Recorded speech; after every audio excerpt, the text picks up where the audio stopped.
आज हम डिस्कस करेंगे Meta description and Meta keyword. वही सेम चीज़ है कि यह एक शॉर्ट पैराग्राफ है, एक छोटा पैराग्राफ आप मेटा के द्वारा बनाते हैं और जिसे HTML कोड के रूप में वेब पेज में लिखा जाता है, रखा जाता है। मतलब आप जो भी आपके कंटेंट है उसको आप इसमें डिस्क्राइब कर सकते हैं। तो एक छोटा पैराग्राफ HTML कोड के रूप में होता है और वेब पेज के अंदर लिखा जाता है। URL में सर्च रिजल्ट पेज के रूप में पाया जाता है। मतलब जो भी अपने URL जो है, जो सर्च करने का जो काम जो करता है, वो जो है सर्च रिजल्ट जो भी हमारा पेज है वो URL में पाया जाता है और इसे हम क्या बोलते हैं, स्क्रिप्ट भी कहते हैं। ये जो भी हमारा मैटर सर्च होगा ये क्या कहलाएगा, स्क्रिप्ट कहलाएगा। मतलब बात को आप ये समझे कि आप क्या करते हैं, जब आप HTML की कोडिंग करते हैं तो एक पैराग्राफ जो है वो मेटा डिस्क्रिप्शन का पैराग्राफ रखते हैं जिसमें सभी प्रकार की आप सूचनाएं रखते हैं और ये एक सर्च रिजल्ट पेज की तरह काम करता है जिसे हम लोग स्क्रिप्ट भी कहते हैं। डिजिटल मार्केटिंग का एक कंपोनेंट है, यह सर्च मार्केटिंग का एक भाग भी है। मतलब क्या होता है कि डिजिटल मार्केटिंग का एक कंपोनेंट क्यों है, क्योंकि जो हमारी सर्च इंजन है या हमारी वेबसाइट किस वजह से देखी जाती है, इस मेटा वाले पार्ट्स में लिखी जाती है। मेटा करके आप कोडिंग लिख सकते हैं, फिर उसके अंदर आप उसके हिस्सा दे सकते हैं। इसीलिए ये सर्च मार्केटिंग का भी एक पार्ट हुआ और डिजिटल मार्केटिंग का भी एक हिस्सा हो गया। तो सर्च इंजन से संबंधित एक तरह से एक रिजल्ट पेज हो गया। गूगल पे हमारे लिंक को ढूंढने के लिए इसी मेटा टैग का उपयोग लेते हैं। मतलब ये ऐसा टैग है मेटा टैग जिसके द्वारा हम लोग क्या बनाते हैं, एक पैराग्राफ बनाते हैं और जिसके अंदर हम लोग सारी सूचनाएं देते हैं। और ये कौन से हिस्से में लिखा जाता है, ये हेड सेक्शन में लिखा जाता है। इसे मेटा नेम या टैग के द्वारा समझाया जाता है। और इसे मेटा डिस्क्रिप्शन में अब क्या क्या हिस्से आपके होते हैं, जो जो पार्ट आप लोग इसमें यूज़ करते हैं। पहला जो हिस्सा होता है वो होता है कीवर्ड। कीवर्ड का मतलब होता है कीवर्ड के द्वारा अधिक से अधिक यूजर अटेंशन प्राप्त किया जा सकता है। जो मोस्ट कीवर्ड है, जो ज़रूरी कीवर्ड है, जिस पे आपकी वेबसाइट क्या करती है, निर्भर करती है, वो वाली चीज़ आप हमेशा मेटा टैग के अंदर लिखते हैं। इसी तरह से बात करते हैं कंपाइलिंग की। मतलब अधिक से अधिक कंपाइल कर लेना चाहिए।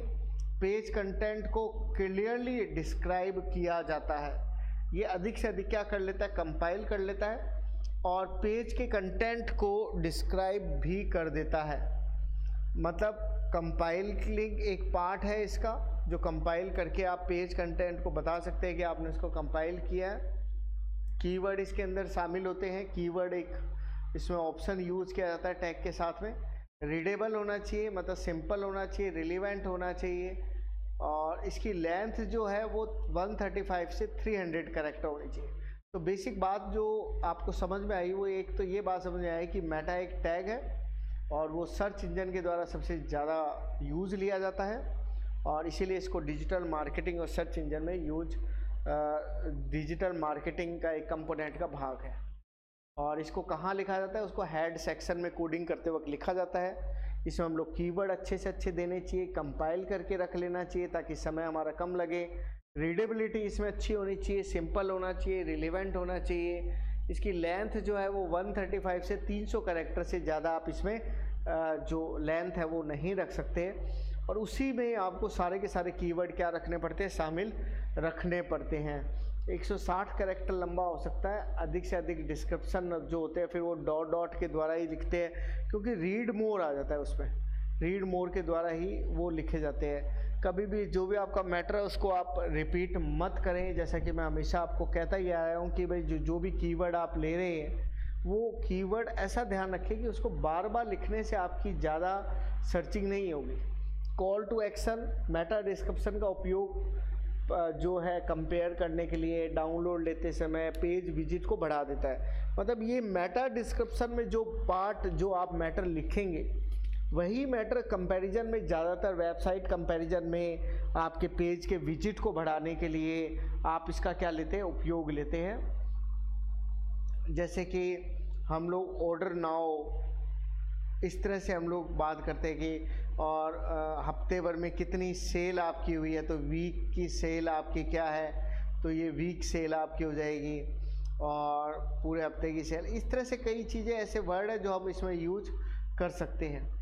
Separate Meta description for each page, इसके द्वारा किसी भी वेबसाइट को यूज़र समझ सकता है, सर्च इंजन पे क्वेरी में उसको उपयोग ले सकता है, पेज का क्या दिया जा सकता है, डिस्क्रिप्शन भी उपयोग लिया जा सकता है। तो separate Meta description for each page मतलब प्रत्येक पेज पे आप अलग सा मेटा डिस्क्रिप्शन रख सकते हैं। इसी तरह से यूज रिच सेंटेंस हो गया, उसमें कस्टमर का रिव्यू हो गया, स्टार रेटिंग हो गया, प्रोडक्ट की इंफॉर्मेशन होगी, वो सब चीज़ें इसमें आप यूज रिच सेटिंग के अंदर आप उपयोग लेते हैं। फिर है मेटा कीवर्ड। अगर हम लोग बात करें तो जो ज़्यादा से ज़्यादा जो मैक्सिमम कीवर्ड है वो आप इसके अंदर यूज़ करते हैं। विशेष प्रकार के मेटा टैग का उपयोग लेता है। टैग रेगुलर कीवर्ड में अलग होता है और मेटा टाइटल तथा मेटा डिस्क्रिप्शन की तरह दिखाई नहीं देता है।